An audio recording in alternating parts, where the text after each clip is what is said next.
You're with the big story here. I'm Seher Zama. And we're making a start with breaking inputs coming in with what the Supreme Court today has continued in hearing the controversial show on Sudarshan TV.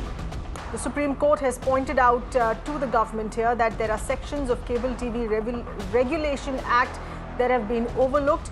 The IB Ministry gave telecast clearance to the program here on Sudarshan TV while overlooking that. Top Court refusing to lift the ban on the show, which is called UPSC Jihad. This matter will further be heard on Wednesday. We have with us Deputy News Editor Meenakshi Bhanja getting us further inputs here on this.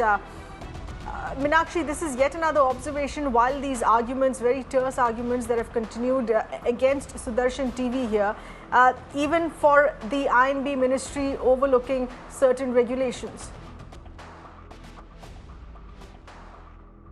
Well, absolutely, Seher. You know, this is a case which will go on to have wide-scale implications. Remember, the Government of India's contention in this particular matter was this, that the Supreme Court should not broaden the spectrum of this case. But that broadening, Seher, has happened on default because we had several interveners today who want to be a part of these proceedings. They filed intervention applications, organizations like Op India and several others who Supreme Court will hear going forward.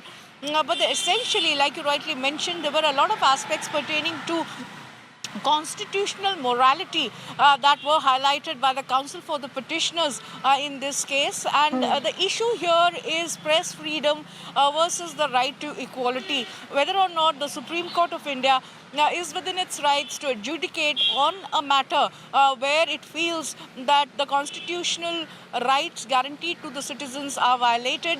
On an earlier occasion, the NBA and also the government has argued extensively before the Supreme Court, saying that several statutory safeguards already exist and therefore the Supreme Court should keep its hands off the issue. We saw in the last hearing that the NBA was slammed as being toothless because the NBA had submitted last time, say, that Sudarshan TV is not a member of NBA, and the court had questioned as to how could regulation work when the regulating body says that it does not have this particular Sudarshan TV as its member. So be that as it may, today, like you rightly mentioned, a lot of lacuna pertaining to the Cable TV Regulation Act was pointed out by Honorable Justice K.M. Joseph and Honorable Justice Chandrachud. Now, these were three sections, Section 19, 20, and another section of the Cable TV Regulation Act, which the bench felt was not looked into perhaps greater detail by the government as it had gone ahead and given the clearance for this program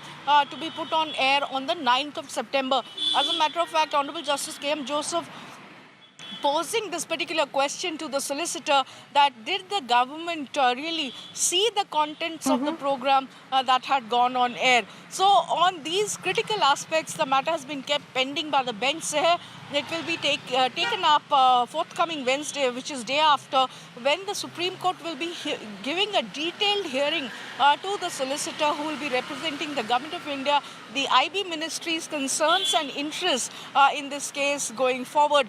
But whatever be the outcome from this particular hearing, one thing is certain, that the Supreme Court has taken it on itself to go through not just the contents of the programs, but even the graphics played, Seher, that went on air. And today, Honorable Justice Chandrachud also observing that an opportunity was given to Sudarshan TV to assure and address the concerns of the Supreme Court, which it failed to do.